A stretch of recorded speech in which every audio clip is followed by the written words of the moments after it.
Hello everyone and welcome to our talk. Today we are going to tell you the story of our past 2 years and we're going to see together how we approached and overcame the COVID-19 challenges.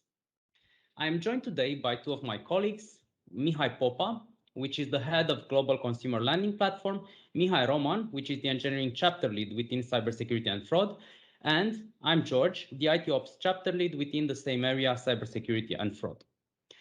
And now a little bit about ING. ING is a Dutch multinational banking and financial services corporation having the HQ in Amsterdam. We are currently employing around 52,000 people, out of which around 30% are engineers. And we are supporting over 39 million customers while operating in around 40 countries within Europe, North America, South America, Middle East, Asia, and Australia. And now let's dive into today's topic. For me, it was quite interesting because I was actually in Asia when the pandemic hit the news and things there escalated quickly. This photo was taken on the 1st of February in Japan, and basically their things were taken seriously from the beginning. I still remember that the face masks went out of stock literally in a few hours after everything hit the news. And from there, I had to fly directly into a business trip in Romania. And when I arrived in Europe, I was actually a bit shocked. Like coming from Asia, where a very strict testing was in place, masks were already mandatory in many places. In some areas, they were already testing the temperature. From there, I arrived into a place where people were actually looking strange at me because I was wearing a face mask. And even if everything was okay, of course, I started wearing the mask permanently because as a precaution to protect everyone. Because at that point, there were not so many things known about Corona. And since I was going to the office, I wanted, of course, to have some extra safety measures in place. And this is me in the office on the 11th of February, 2020. And now let's see a bit what happened next. Well, once the local authorities decided the new rules, in most of the European countries, we started working fully remotely. And that's the point when the initial challenges appeared.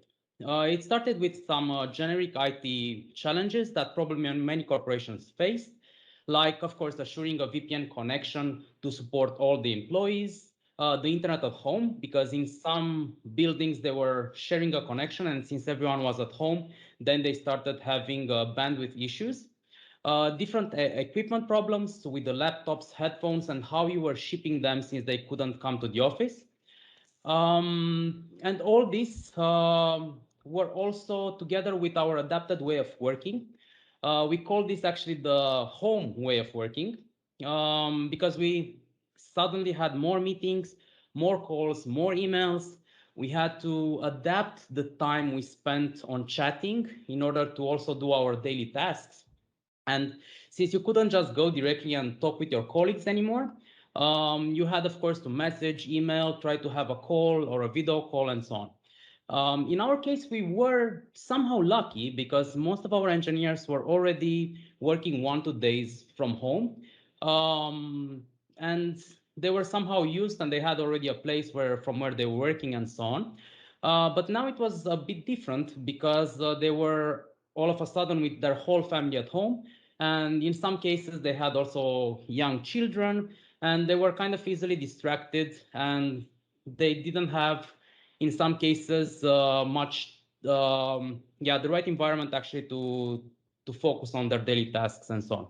But I'll let Mihai tell us how all this impacted our teams and how things evolved in the following months. Mihai? Yeah, let's move ahead. So thanks a lot, George, for this beautiful introduction and for reminding us about how all this started. Probably for most of you, this is not new. You just remembered on how the things started. Actually, what we want to do today is to share with you some of our stories and the way we've went through this let's call it situation. So for the first 3 months, what we tried to do was to emphasize two things. One was accountability, and the other one was trust. So we said, yeah, okay, we're going to provide to all the engineers the right tools so that they can do their work. So we've increased the capacity for VPNs.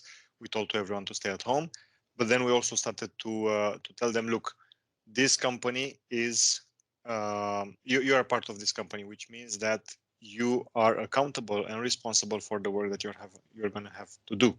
We're not going to check you on that, and we actually cannot check you if you're at home. This is also very linked with the trust, right? So I give you accountability, and I do trust that you're going to do your work. Now, some of you might smile and say, "Yeah, come on, some of the people probably didn't behave correctly." What That's true. I think this is in the human nature, and I think in the end, everywhere this actually happened. But it's important to know that in most of the cases, the engineers actually did the work in the right way. So if we would move forward, um, we observed a couple of behaviors. So the first one was that, of course, the engineers were like, okay, I'm gonna work less, but then they started to actually behave in a proper way, and then we noticed that most of them started to be tired because they were doing actually more meetings and more work than before, and that was actually a problem which we didn't foresee. Others, yeah, let's say maybe 3 or maybe 5% of them, they started to work a little bit less, but that didn't actually last that much. So keep continuing uh, on this line of thinking, and moving ahead. We said that we have to lead by example, right? So we said that there is no better person than us as managers to show to the engineers how we actually have to behave. And here, both Mihai, George, and myself